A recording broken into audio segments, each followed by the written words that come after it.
After a good night's sleep at the canal-side village of Newber, I'm looking forward to my final day on the Leeds and Liverpool Canal. I'm really intrigued by what I might find today because I'm heading off into Lancashire's coal country, and coal was the whole reason why the city of Liverpool wanted the Liverpool-Leeds Canal in the first place. I'm picking up the canal again just outside Parbold, walking to the village of Crooke before heading on to the coal capital of the region to find the iconic Wigan Pier, see the remains of Wigan's massive industrial works, and reach the locks where the Leeds-Liverpool Canal was finally completed. So yes, I've been dying to say this for 2 days now. I'm on the road to Wigan Pier, and it's a rather lovely start. Morning. This picturesque stretch to Crooke was originally intended as an offshoot from the main canal, supplying Liverpool with enough coal to service its industries. But once canal construction had recommenced in the 1790s, this stretch became part of the Leeds-Liverpool proper. The Industrial Revolution was in full swing, and this area was now coal country. This is Crooke up here. I'm not sure what I was expecting, but probably something a bit more like Dante's Inferno than this gorgeous little chocolate box village. Before the canal arrived, Crooke didn't even exist. But then, right through till the 1970s, when the coal ran out, this village was focused entirely on mining the 6 surrounding pits and bringing the coal to the canal. Almost 2 centuries of industry that's still vivid in the minds of Crooke's residents. Hi guys. How are you doing? All right. Such a lovely little place, particularly with the sun shining. It doesn't look like a pit village at all. Yeah, well, it's not small as it does now, really, is it? But it was quite different at one time. What was it like? Black and dirty. I mean, I moved here, but I must have been about 6 years old, and it was ash. It was treading on ash going up, like, you know what I mean? How far away were the actual pits? Well, the nearest pit was probably about 300 or 400 yards away, just past where Woodcock Row used to stand. That's Woodcock Row, so, yeah, that's... This way row here. We lived at 25 and then we moved to 18 after that. When work was at its height, how often would they have been loading a barge? I think they'd probably had 20 minutes, 25 minutes turnaround. Wow. To load a full barge, which was 80 tons. How did you get the coal from the loading points onto the barges? They all had their own tippers, and what they did is just tip the trucks up and the coal would fall into the barges. This is the tip that used to be right behind me over here on this high raised ground. So that would have been right here? It would have been right there, yes, where that black building is. Yes. Where them trees. So this tipper was right behind us. You got a village which was black with soot. It's extraordinary. There's not sight nor sound of it. Nope, No, all gone. But thanks ever so much, all of you. Yeah. Cheers. Bye.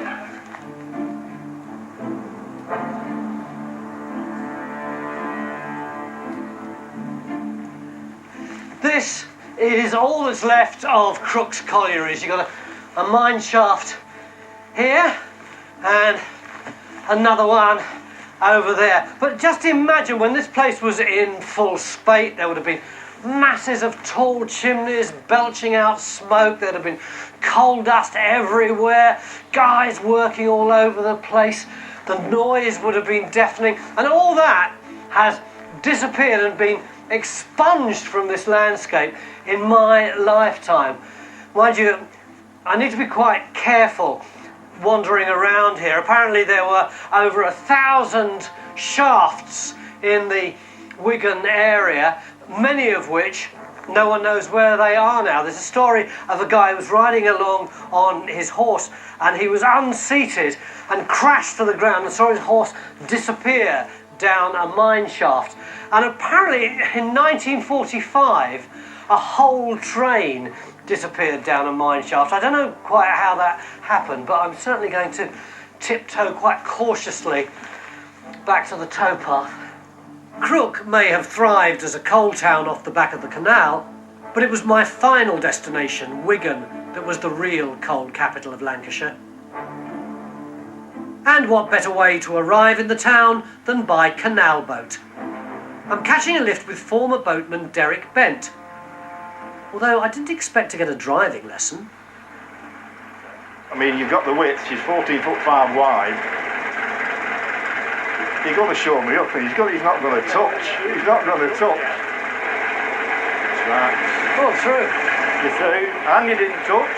10 out of 10. Okay, it's not too bad on a quiet day like this, but just imagine what it would have been like in heavy traffic when hundreds of these beasts were travelling up and down the canal. Used to have a saying, wooden boats, iron men, and iron boats, and it's true, I've done it. You've got to be hard, to work these. So that's why I'm a natural then. See you all.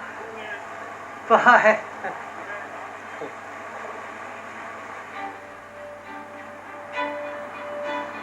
So here I am, the outskirts of Wigan, a town that once boasted a sixth of all Lancashire's collieries.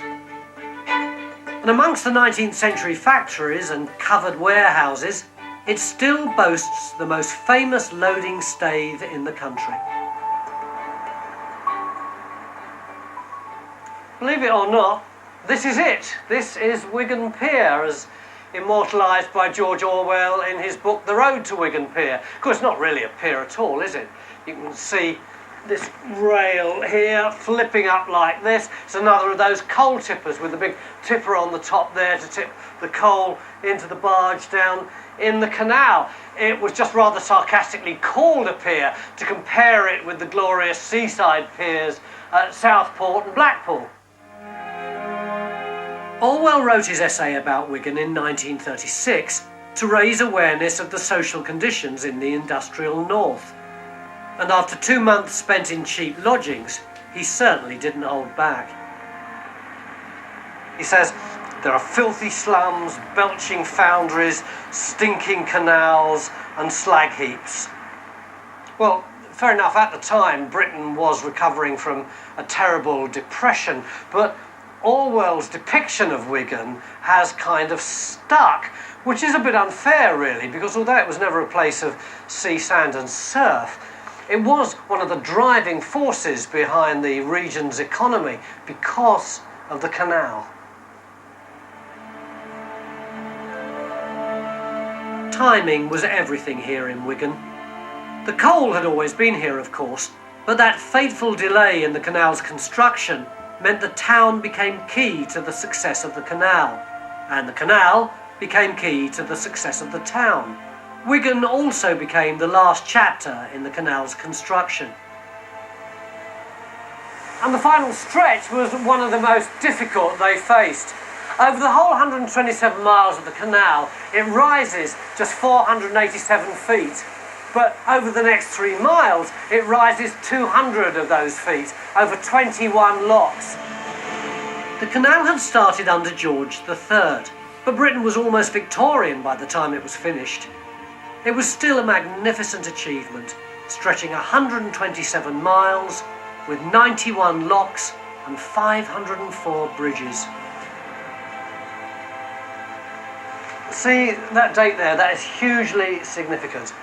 Opened 1816, October the 22nd. That is the moment when the Liverpool part of the canal and the Leeds part of the canal finally joined together. So finally, after 46 years and 5 times over budget, the canal could justifiably call itself the Liverpool to Leeds Canal. With the canal's completion, it wasn't just Liverpool and Leeds that benefited. Everywhere along its route reaped the rewards. Nowhere more than Wigan.